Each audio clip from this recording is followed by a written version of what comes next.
కరాటీలో black belt, dancer, model ఇవన్నీ కాదని నటన వైపు అడుగులు వేశాడు. 300 సినిమాలు చేశాడు. తెలుగు, హిందీ, మలయాళ, కన్నడ భాషలో విలనిజం పండించాడు. వెండి తెరపై తిరుగులేని నటుడిగా రాణించాడు. కానీ నిజ జీవితంలో మాత్రం ఒంటరితనంతో పోరాడి పేదరికంలో మగ్గిపోయి మరణించాడు. అతడే నటుడు విలనైన మహేష్ ఆనంద్. 1982 సంవత్సరంలో సనం తేరీ కసం సినిమాలో బ్యాక్గ్రౌండ్ డాన్సర్గా పనిచేశాడు.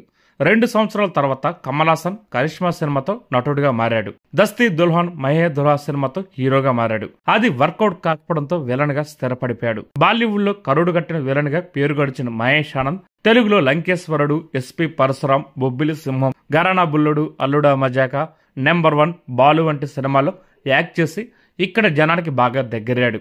వెండి తెరపై ఇంత పాపులారిటీ సంపాదించుకున్న ఈయన వైవాహిక జీవితంలో మాత్రం విఫలమవుతూనే వచ్చాడు. మొదట బర్కారాయ్ని పెళ్లి చేసుకుని విడాకులిచ్చాడు. 1987 సంవత్సరంలో మిస్ ఇండియా ఇంటర్నేషనల్ ఎరికా డిస్కౌజ్ అని పెళ్లి చేసుకున్నాడు. కానీ ఈ బంధం కూడా ఎంతో కాలం నిలవలేదు. ఆమెకు విడాకులు ఇచ్చేశాక 1992 సంవత్సరంలో మధు మల్హోత్రాని పెళ్లి చేసుకున్నాడు. మూడో పెళ్లి కూడా 3 నాళ్ళు ముచ్చటగానే మిలిగిపోయింది.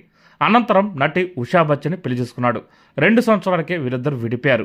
ఈ సమస్యలు మహేష్ ఆనంద్ కెరీర్ ని కూడా ప్రభావితం చేశాయి. 2005 సంవత్సరం తర్వాత ఆయనకు సినిమా అవకాశాలు రాలేదు. 2019 సంవత్సరంలో రంగీలా రాజాని ఒకే ఒక సినిమా చేశాడు. ఇదే ఆయన ఆఖరి సినిమా. దాంపత్య జీవితంలో 4 సార్లు విఫలమైన మహేష్ ఆనంద్ 2015 సంవత్సరంలో రష్యన్ యువతైన లానాని 5వ పెళ్లి చేసుకున్నాడు. కానీ తర్వాత ఆమె కూడా ఈ నటుడిని వదిలేసినట్టు తెలుస్తుంది. 100 సినిమాలు చేసిన మహేష్ ఆనంద్ దాదాపు 18 సంవత్సరాల పాటు కటిక పేదరికంలోనే మగ్గిపోయాడు. ఈ విషయాన్ని అతడే ఒక ఫేస్బుక్ పోస్టులో వెల్లడించాడు. నేను తాగుబోతునని అందరూ అంటుంటారు. నాకంటూ ఎవరూ లేరు. నా స్టెప్ బ్రదర్ 6 కోట్లు తీసుకుని నన్ను మోసం చేశాడు. 300 పైగా సినిమాలు చేశా. కానీ ఇప్పుడు నీళ్ల బాటిల్ కొనుక్కునేందుకు కూడా డబ్బులు లేవు. ఈ ప్రపంచంలో నాకంటూ ఒక స్నేహితుడు కూడా లేకపోవడం విషాదకరమని రాసుకొచ్చాడు.